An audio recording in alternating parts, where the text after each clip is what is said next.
going to talk about a very important topic, which is kind of divided into two. One will be patriots, by being patriotic, and the other will be um, saboteurs or traitors, as an example, or prisoners people, if it's a state against a state. But right now, with the situation that we're in at the moment, particularly in Nigeria, and also the dream that we're trying to accomplish to bring into reality, which is the dream of reestablishing the defunct state of Biafra. So we have two groups of people right now. One is a majority, about 80 to 90%, and these are the patriots that believe that Biafra is the only solution to what's happening in Nigeria.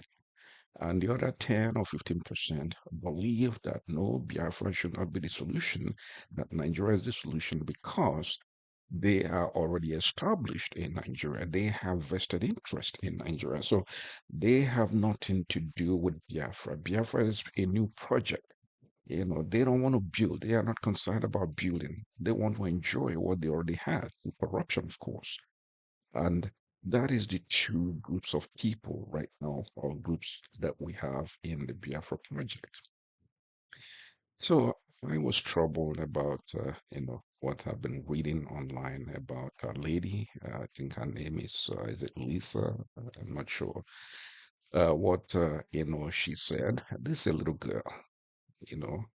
She's a little girl, and our people, for some reason, get distracted so easily. You see, when the time that your dream it's going to be realized, that is when the enemy will attack you. Let's say if you were a person that dreams a lot, and you dream about people, you dream about, let's say for instance, you go to a church and you dream about the pastor of your church. You may dream about him, certain things happening, and you are troubled by it, and you say, okay, let me go to the pastor and let him know what is my dream, just in case, if something is going on in his life that he should kind of fix it or change it or something like that. So when you go to this pastor, it depends on what kind of pastor he is, if he's truly a man of God. When you go to this man of God and tell him, look, this is what I saw in my dream. For a true man of God, he will appreciate it. What it means is that either he's going astray, and then that the Lord is showing you, by showing you, the Lord is telling you to tell him because, he was no longer, you know, in tune or in line with God's will. So the Spirit of God cannot come to him and divulge to him, what is the solution to the problem that he was going through, because that problem may be sin against God himself. But God being, a God of love and merciful, can show that dream to someone else, and that person can go to, the pastor and say, or pray for the pastor, as an example. Then, you may go to the pastor, and the pastor is not a good man. He's not a truly man of God, and he will not be happy. He will be sad about it. He will feel that, his secrets are being now revealed to you or to someone else. And guess what they would do? For those pastors that are evil, what they will try to do is to, you know, uh, fight you spiritually, make sure that your dream, the process of, your dreaming, as an example, is interrupted.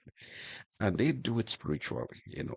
So what they do spiritually is, I don't know how they do it, but they have spiritually the ability also to put in motion, a process whereby, let's say you dream and then you don't remember your dreams anymore.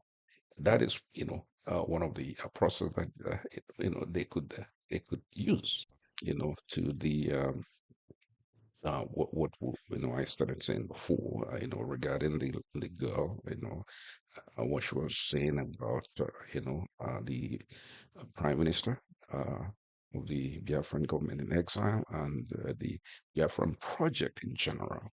You see, that is quite, understandable, because you're not going to have 100% that will support the liberation of the people, because you have people with vested interest, interest in being money, as an example. She's getting money from groups of people that tell her, do this or do that or post this or something like that, and she will go on doing it. She's doing it for selfish gain. Because at the end of the day, she's the one that will suffer it, because these people never believe, they don't believe that Biafra will come. They do not believe that it's coming. They do not see it. And the thing is, these people are the people that when Nnamdi Kanu was free and broadcasting, they were the people that keeps IPOB Nnamdi Kanu, Nnamdi Kanu. They will be shouting everywhere. But now the moment that he's no longer around, just look at what they have turned out to be. So these people have always been the agents of the state operating within the Biafra sphere, meaning, of course, IPOB, Indigenous People of Biafra. And I believe in my last recording, I said that personally I regard the IPOB as a criminal organization, and some people have raised the issues with that, and say, well, let's take a look at, IPOB itself. IPOB is an organization founded by Nnamdi Kanu. And what was the dream, the essence of funding that organization? You see, because, you like an entity, when you start a project, you have a reason for bringing that project. What is that project supposed to accomplish? And what the project to accomplish, as an example, let's say, for instance, you have a business plan and you put it in motion and you trying to establish a business. And business, of course, is based on profit. You want to make money, right? So you don't want to lose money. So that's, your project. So you already know the reason why you're starting it. And IPOB, as an example, was founded, as the name connotes, it's the indigenous people of Biafra. Biafra, it's not, presently in existence as a country, when that name was coined, as an example, but Biafra have been, a nation. Biafra was a kingdom, actually, before, the advent of European colonialism. Biafra was a great kingdom. That's what people don't understand. You know, Biafra extends from today Edo State all the way to Amazonia into Cameroon. But now, what has happened since the end of the Civil War is that what the Nigerian state have done was, when it comes to cartography, meaning the map, as an example, what they have done is to jimmy up. I'll use Nigerian slang, jimmy up the map. Let's say, for instance, the Bight of Biafra. When you look, they have moved that Bight of Biafra to Equatorial Guinea. That Bight of Biafra used to be right there, where you have the Niger Delta, extending towards, Cameroon. That's where Bight of Biafra, used to be, not Bight of Benin. And also the map of Biafra Kingdom, they will move it right into deep into Cameroon and said, oh, that's the kingdom of Biafra. But, the kingdom of Biafra extends beyond the present day Nigeria, extends into Cameroon, even beyond. And, the demise of that kingdom was as a result of slavery. People don't know. It was slavery that led to the death, or let me put it this way, the decline of that kingdom, because what happened was, the coastal uh, citizens of the kingdom aligned with the Europeans to enslave their own people, meaning to enslave the hinterland, people. So that is what actually happened and led to, the demise of the Biafran kingdom. Because if you look at,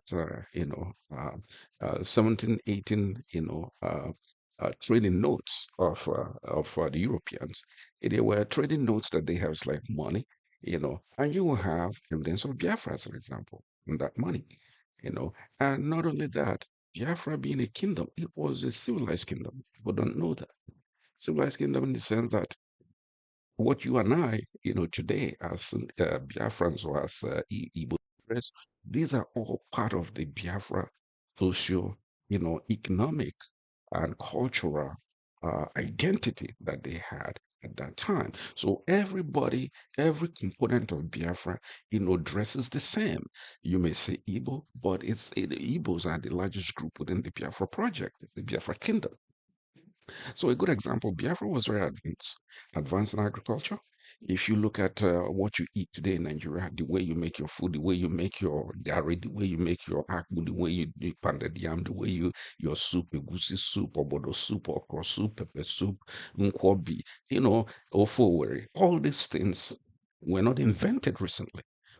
These were things that were invented long ago before the Biafrans came in contact with Europeans. So Biafra was an advanced society, and every successful empire or society have to be successful in agriculture because agriculture is the basis of a successful, endeavor.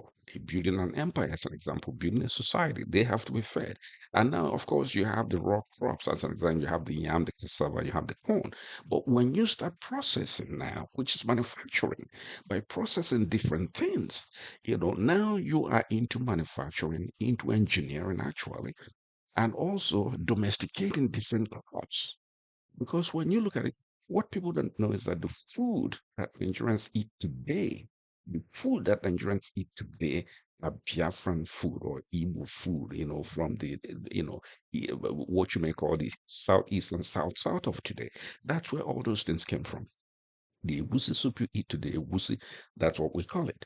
I am from an Igbo speaking, Igbo speaking part of Biafra. I am from the West Bank, the West, because the Igbos are blessed. They are like, Israel. You have the East Bank of the Jordan and you have the West Bank of the Jordan. You come to the Igbo land, you have the East Bank of the Niger River, and also you have the West Bank of the Niger River. So I came from the West Bank you know, my culture, my language is the same, pretty much the same with every Igbo speaking, a group or a people within Nigeria. So when you look at it, the food that you eat today in Nigeria, name it, the wusio, the is plap. Now, let's look at the Biafran engineering as an example, food engineering as an example, or agriculture. Biafra, as an example, I went to the farm when I was young. We have corn, we have yam, we have cassava, as an example, you know, and we have egusi, we have pumpkin, we have so many things, crops. And then when you come to vegetable, or I mean, we have so many vegetables. When you talk about today, you talk about pepper soup in Nigeria. It's Biafran food. The Igbos and the Biafrans took it to all parts of Nigeria. You talk about the Egusi soup, it's Biafran food. They took it all over Nigeria. You talk about okra soup, the same thing. You talk about obono soup, the same thing. You talk about, I mean, name it. The food that Nigerians eat today, it's Biafran food. That's what Nigeria eats today. Because in the north, I grew up, I was born in the north, not that I grew up, I was born out there. What they normally eat was made of millet, not corn, millet. They call it dawa, you know, and that is their food revolve around that.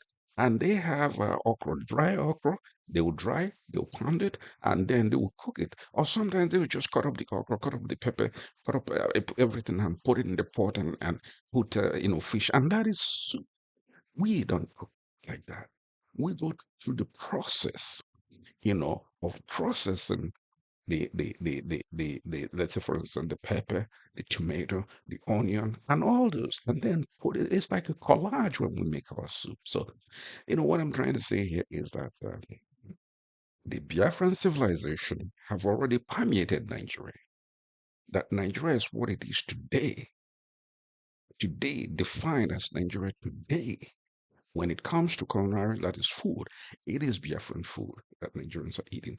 Elele, which is moi moi, you know, you talk about akara, frying it, all those things. These are the things that Biafrans have been doing before the European came. And don't forget, Biafrans were the only people except the Chinese that traded with the Europeans to processed goods. When I said processed goods. What brought the Europeans to Biafra or to Nigeria, as an example, have to do with the palm oil. Not just the palm oil, the palm kernel, and also the oil that comes out of the kernel is used, for a lot of things. The Biafrans were able to process the palm nuts into oil. They were able also process the palm kernel, the nuts in it, into depending on how you do it. You can put in a big, huge, pot and fry it, and then the oil come out. Or you can grind it and then put in the pot and add water to it, and the oil that comes out is aromatic oil. So we do all that, and also we make soap, as an example. So it was a very productive society and very advanced society, compared to other African tribes. So, in this regard, Biafra have influenced Nigeria in so many ways. And coming back to, the reason why I brought this is because a lot of our people don't know their history. If they know their history, they will be the proudest people in Nigeria today. No Nigerian, as a matter of fact, no Nigerian will look down on any Biafran or on any Igbo person. And no Igbo person or Biafran will ever deny their own people, no matter what. A good example is the American Civil War. General Lee. He was one of the best American officers. He went to West Point. He was one of the best American officers. But when the Civil War was beginning, he had to leave the U.S. military and join the South because he said and he felt that his people asked for his duties. They asked for him. And having love for his people, even though it was said to be treason, but that he had love for his people. So he had to join the South in order to fight for his people and protect his people. That was Lee. Because why? He had the love of his people in his heart. And when his people asked him to come and help them, he went. So that is patriotism also in a way. Or the other way you may call it, treason. That he was a traitor, but traitor to what? So when you look at it, no Igbo person, no Biafran will ever go against the Biafran people or the Igbo people, no matter what. That is a true Biafran patriot.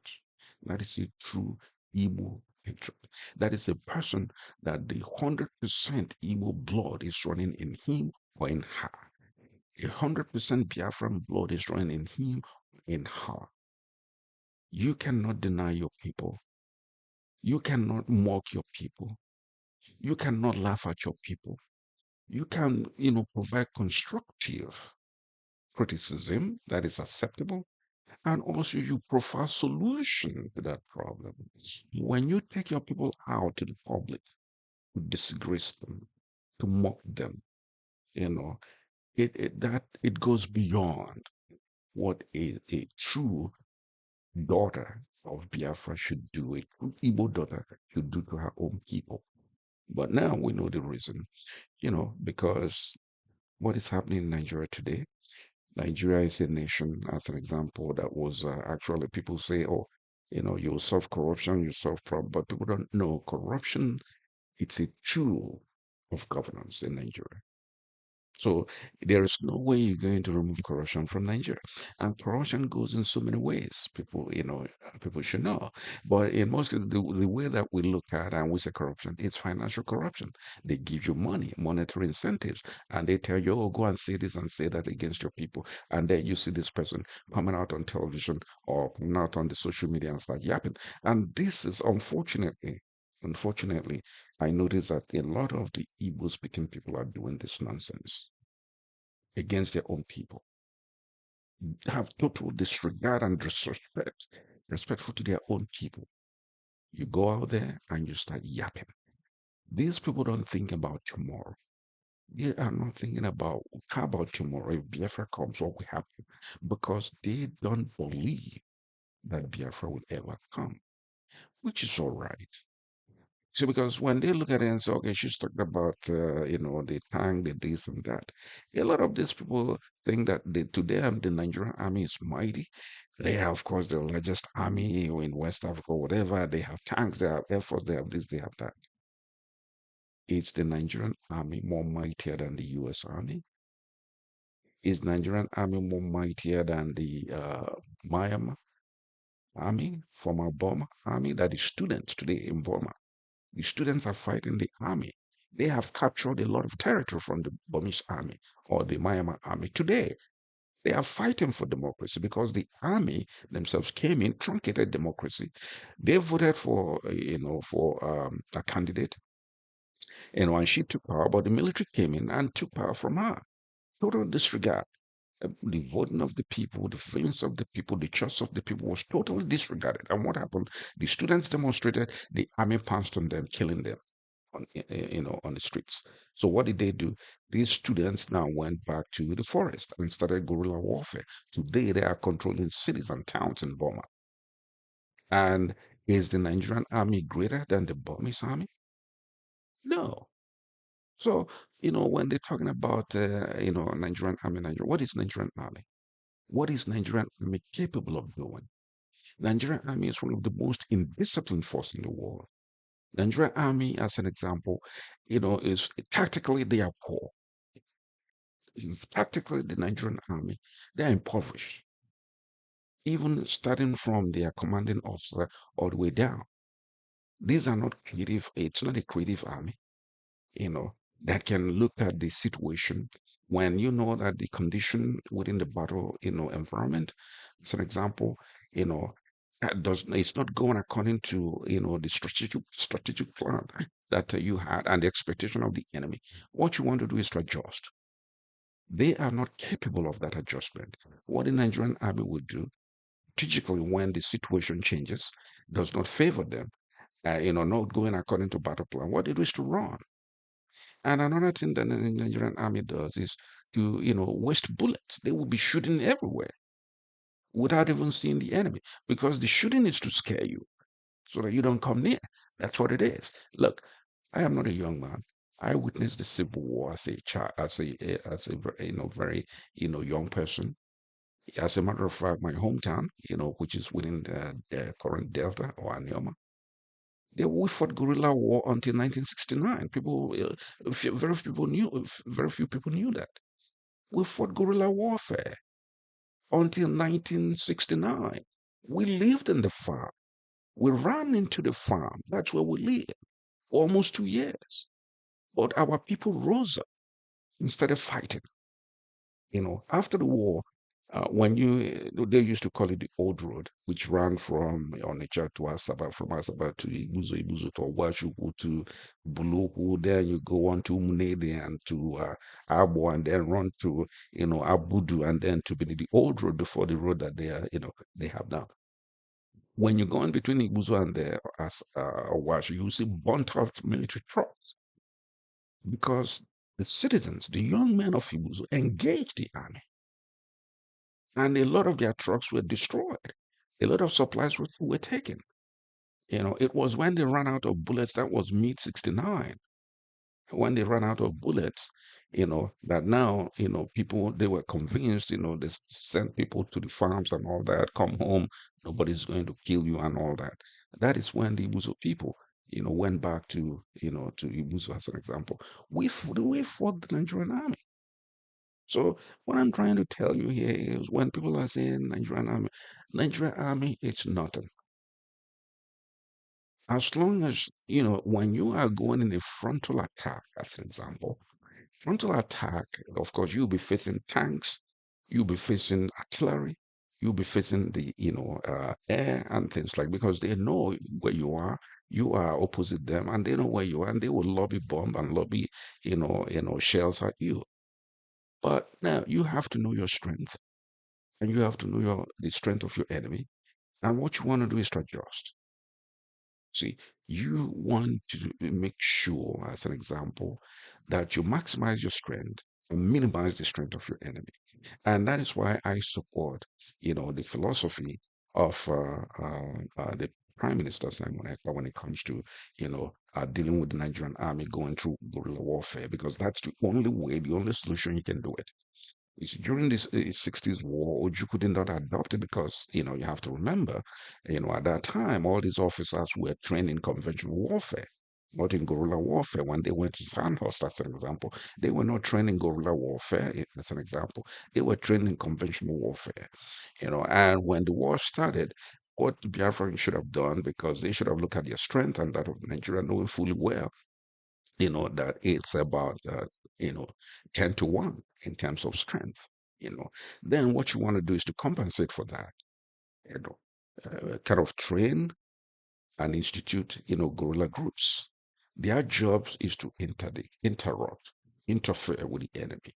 It's like mosquito when you are, say for instance, in Lagos, in those days, any of the cities in Nigeria with open gutter and all that, you have mosquito troubling you at night. Then you will use what is it called? That mosquito net, right? Okay, they will use like coil or whatever in those days.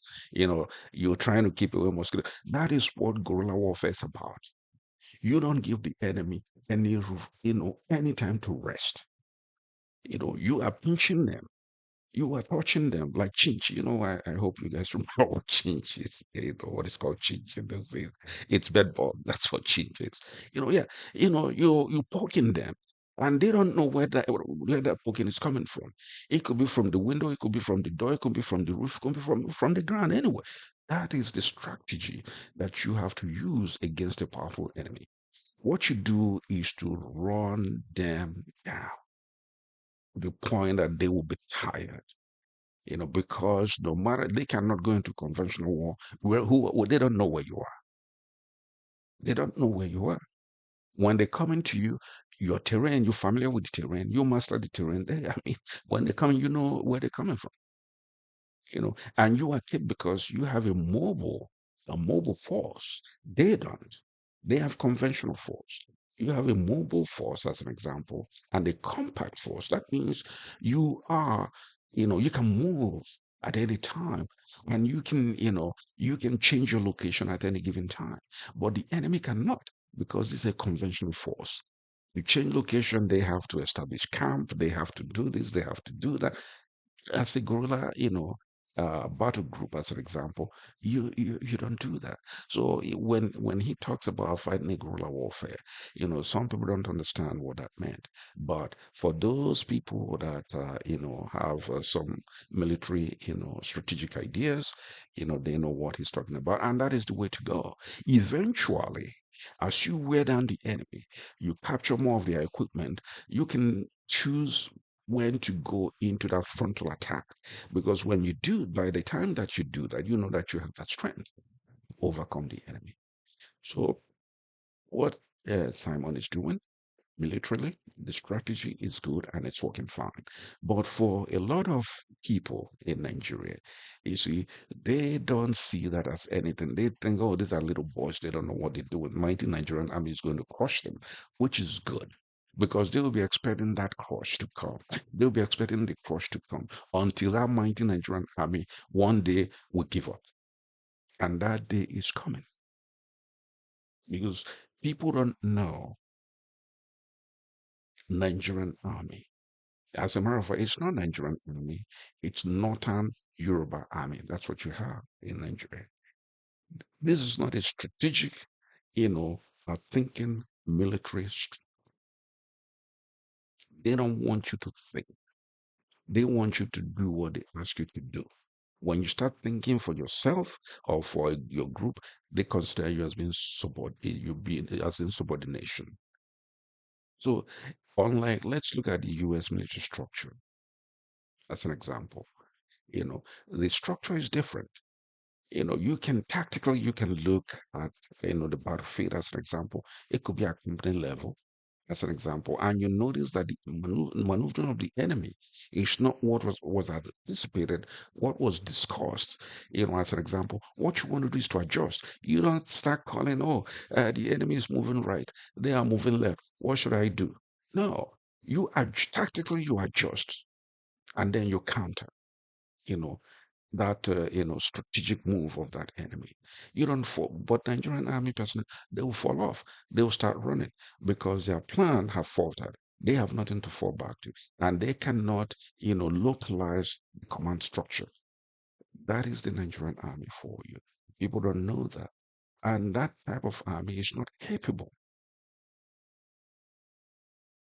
of facing a well-oiled guerrilla force and well-determined guerrilla force. Because when you look at who among the two groups, Nigeria and Biafrans, have determination to fight,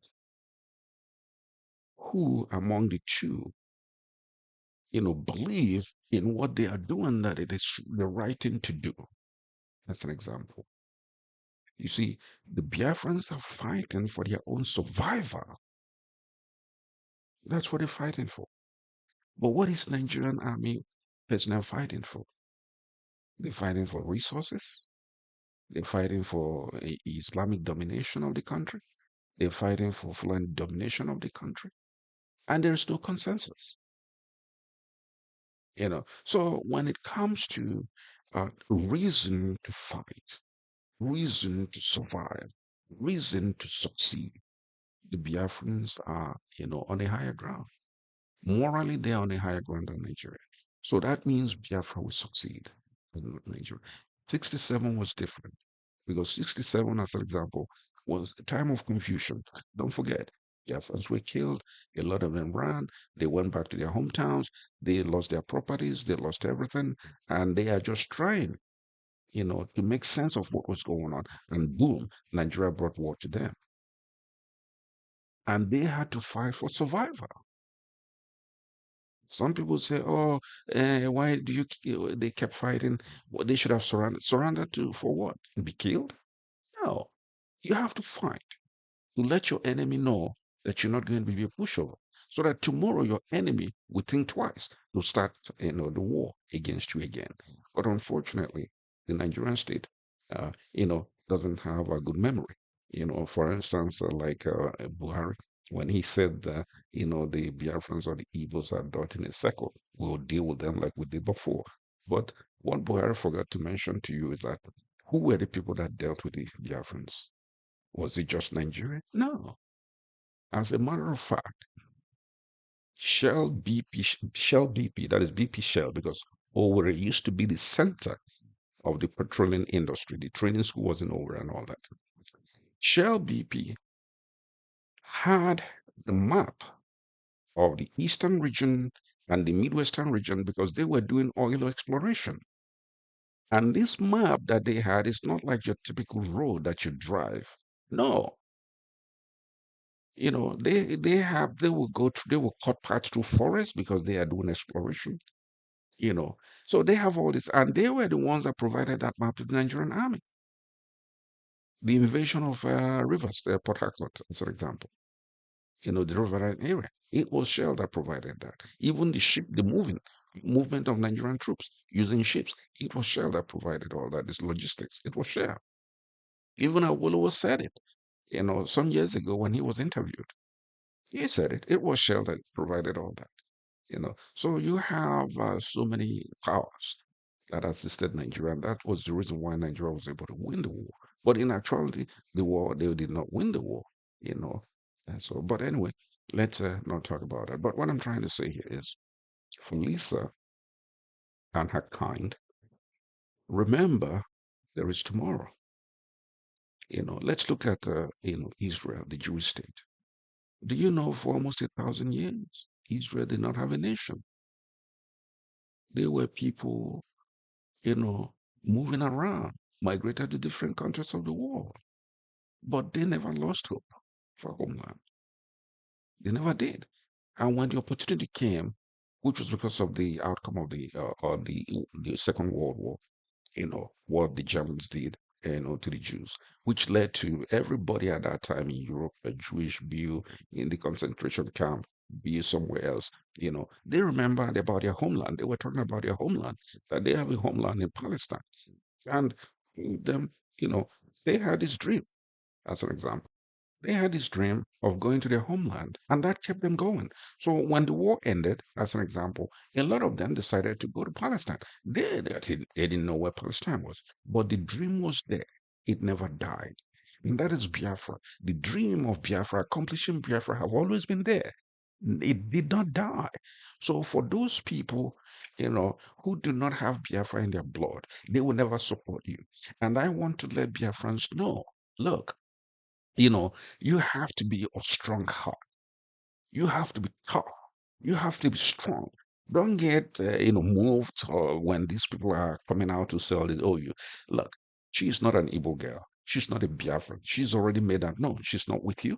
She's not with the Biafrans. She is with Nigeria. She's with the Fulanis. She's with the Yorubas. I remember some time ago she was talking about after Obi, she was talking about Igbos are not going to marry Yoruba men. What is that? I mean, that is not something that's a human being should talk about. It's a because these are people, simple-minded people that they are not strategic in their thinking. All they see is simple things, and everything revolves around what? Social life, money. And money is the foundation of it all. That's the way they see it. So, even when you look at Obi, I have not commented on it, as an example. A lot of people went to Obi to divert your attention from Biafra. It's not because they loved Obi, no. It's not because they wanted to support him, no. But they did that in order to take your eyes away from the prize and put your eyes back on Nigeria, back on Obi. And then a lot of people did that, started supporting Obi. And a lot of these people were people from IPOB, as an example. Did ask somebody, a while back. He was angry with me. I met him in Los Angeles. We're talking. And he happens to be the coordinator for OB in Los Angeles. And we're talking, and I was looking at them because I like to watch this when they talk, and I look at them. Yeah, people. You can only you can only say things that you have knowledge of. What you do not have knowledge of, you don't know about it. You can say it, and when somebody may say something, you won't believe it. But I told him, look, you people are just misguided. You're misplacing, your strength, your energy. You put it in some a project that will not work. But it was no, that they have paid for people to monitor the polling booth in his area. And what I laughed and laughed and laughed. You see, I look at these people, I say, wait a minute, you're talking about Nigeria? Oh yeah, nobody's going to carry the ballot box. Nobody. Look, you're dealing with Nigeria. Nigeria is a crazy place. Nigeria was designed by a madman, not by a sane man, a madman. That's how Nigeria was designed. So when you are trying to be reasonable and thinking that Nigerians are reasonable, that is not true because they will always disappoint you. I mean, in Nigeria. So, and he was a coordinator for IPOB. And when I look at this voice, well, these are the same people that talk about when Nnamdi Kanu is there. They will preach, they love him, they do all this, they worship. My goodness, I can't live without you. I mean, the same people, the moment they saw their leader, because they did, they changed because they would never believed in the cause of Nnamdi Kanu. They never believed in the ideology of Nnamdi Kanu. They never believed in what Nnamdi Kanu was trying to achieve. They saw the bright colors. They saw the gains they could make. They saw the position because our people love positions, because look, the society it's more toward same as the British society that it's based on class. So everything in Nigeria is class. Anything that will elevate your class, people will flock to it. And IPOB provided that to elevate their class, and they flock into it. So now they become leaders, they become coordinators, they become this, not because they were brilliant politicians that moved the organization forward. No. So it's a fault of it's the structure of the organization actually that made it possible for charlatans like this people this guy in Kuwait and all these people to come and join. So but anyway, let's not forget the prize. We have to keep our eyes on the prize, and the prize is what? It's Biafra. They are going to come to distract you. In fact, the noise is going to get louder now. Louder because the December 2nd is coming. Louder because they know something is going on. Louder because they know the world is no longer listening to them. I mean, if your vice president in Nigeria should go to a president of Finland and talk to that president, or go to the ambassador and say, look, you got to bring this guy home, do this, do this. Nigeria is a nation that doesn't understand the law. Being a citizen of a country, even a resident of a country, If you have not committed any crime against that country that you are resident in, that country is not going to deport you to Nigeria. For what? Did you kill anybody in Nigeria? Did you shoot anybody in Nigeria? So Nigerians are stupid. And the leadership is, these are idiots. When they do things like children, and people are laughing at them. They don't understand. How can you go to an ambassador talking about you got to bring this guy home? He's causing trouble here. He's causing trouble there. What have you know? This guy is thousands of miles away. And when I ask you what problem is he causing, oh, yeah, sit at home. He's doing this. He's enforcing it. Sit at home is civil disobedience. That's what it means. Nigerians don't understand that. That is the most powerful weapon Nigerians have. If Nigerians as a whole, if Christians in Nigeria as a whole decide to sit at home every Monday, guess what? Those bar, they will sit up. They know that things have changed. They know that people are angry. They know that people are ready to fight. They know that their days are numbered. They will change. But unfortunately, Nigerians are very docile. They don't understand their left from their right. They will cry and make noise. That's it. They are not capable of fighting, not defending their rights when it's taken away from them. Buhari took away their rights. What did they do? They didn't defend it. They didn't protest. All of them went home. But when Jonathan was there, they saw that Jonathan was kind of a weakling. Oh, they were out there demonstrating. Oh, no, no, no, you can't do this, you can't do that. You see, Nigeria was set up to fail. People have to know that. Nigeria, there was no consensus at the formation of Nigeria as a nation. And we also have to understand how the nation came about.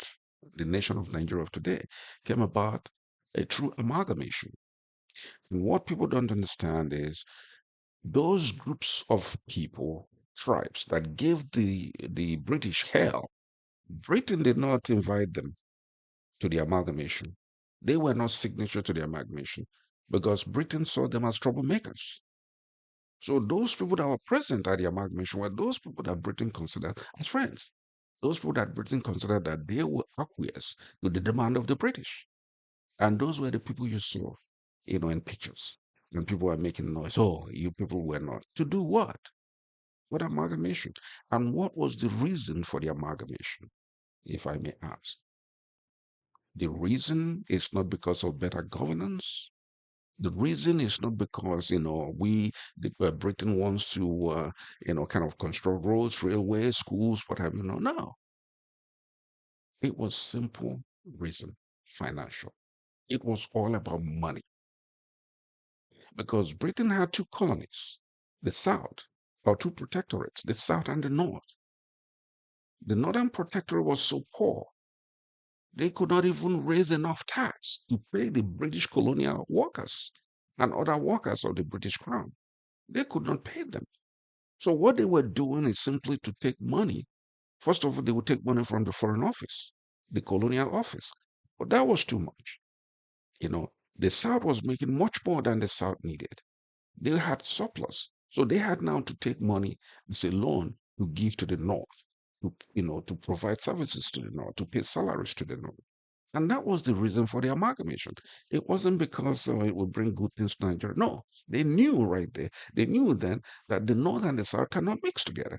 But because of their selfishness and not wanting to carry the burden of the North, because if Britain had continued with Northern Protectorate into Northern Nigeria or whatever country they call it, today they will still depend on Britain, for economic aid.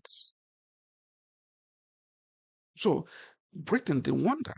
And that was the reason for the amalgamation. It was nothing else. So anyway, let's look at Biafra itself, because the reason that I am here today is to talk about Biafra and to let our people know that they have to be of a strong mind. They have to be resolute. They have to be steady, in their march towards independence. There will be a lot of distractions. There will be a lot of noises. There will be so many things going on. As a matter of fact, the Nigerian state may decide to apply the Rhodesia solution.